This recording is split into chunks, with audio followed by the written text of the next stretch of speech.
A terrorist on the run in Berlin, but we are learning an arrest is imminent in the Berlin attack. A new manhunt is underway as ISIS claims responsibility.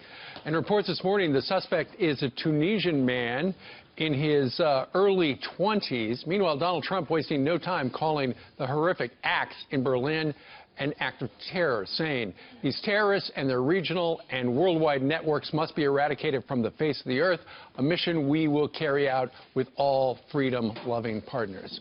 So is this the only way to defeat radical Islamic extremism? Here to weigh in, the man who killed Osama bin Laden, Rob O'Neill. Rob, thank you for joining us on this week before Christmas. Thanks for having me. Okay, so it looks like now the police, after yesterday, they said, we got the wrong guy. Now in Germany, they're looking for a 21 to 23-year-old Tunisian man. Apparently, he left his papers in the cab of that semi-trailer that he used to kill a dozen people. Yes, the paper he left, I guess, was saying he was going to be deported. He was allowed to stay there for a little bit. They're going to get rid of him anyway. And he's from Tunisia, a town called Tatooine, which weirdly is the inspiration for the Star Wars plan. Is that right? A little nugget there, yeah.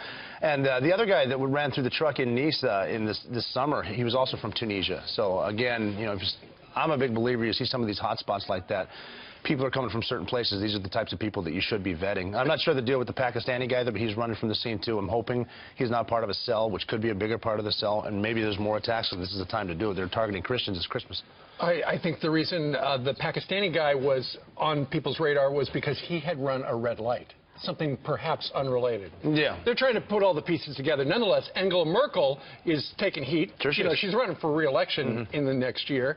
And her open door policy, where it's pretty much, hey, you need a place to live, come on over here. Now people throughout Germany are saying, is this really a good idea? She's doing, you know, her heart's in the right place, and she wants to do the right thing, but she's doing a lot what the far left do. They base it all on emotion. Let's all bring them in, and we can all take care of everybody, and it's fine. And right now, the German people, the way they're being treated with the sexual assaults and the rapes on the women over New Year's, they're not happy about that. The murder at a Christmas market and a lot of tension.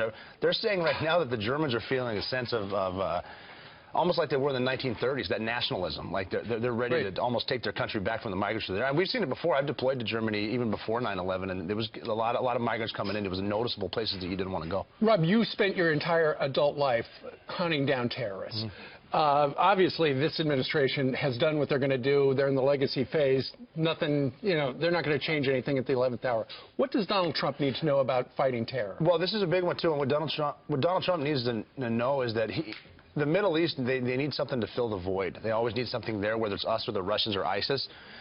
In order to stop this, we need to crush ISIS. We need to figure out a way to work around the Bashar al-Assad thing with Putin. But you need some sort of stability, and a lot of that comes with Americans being there, American companies being there, not necessarily military. We certainly don't need to go in and rebuild anything. That's why we get stuck in a quagmire. But we're going to need to be involved, and then our leadership. We need to project strength, which we're not doing right now.